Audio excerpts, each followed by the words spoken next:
অনেকটা রাত হয়ে যায়, আমরা খেতে চলে গিয়েছিলাম। এসে দেখি দাদাকে ছাদনা তলায় বসিয়ে দেওয়া হয়েছিল বিয়ের জন্য। তারপর আমরা চলে গেছিলাম বৌদির সাথে একটু দেখা করে। তারপরের দিন সকালে 1 কাপ চা খেয়েছিলাম, গরম গরম মুড়িও খেয়ে নিয়েছিলাম সাথে।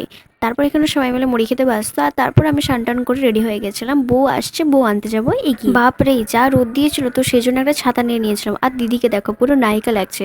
তারপর সবাই মিলে একসাথে জড়ো হয়ে যায় আর তাড়াতাড়ি ছুটতে ছুটতে যায়, কারণ বরকনে চলে এসেছে, মন্দিরে প্রণাম করাতে হবে। বরকনেকে সমস্ত মন্দিরে প্রণাম করিয়ে নিয়ে চলে আসে ছাদনাতলাতে। আর এখানে দাদা বৌদিকে নোয়া পরিয়ে দিচ্ছে।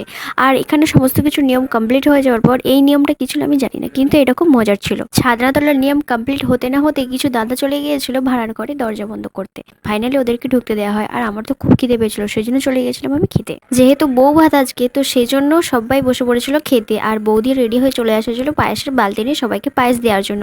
কিন্তু আমি আগে খেয়ে নিয়েছিলাম বলে তাই আমিই খেতে পারলাম। সবাইকে পায়েস দেওয়ার পর ফাইনালি দাদা আর বৌদি একসাথে খেতে বসতে টাইম পেলো। Okay bye and thanks for watching.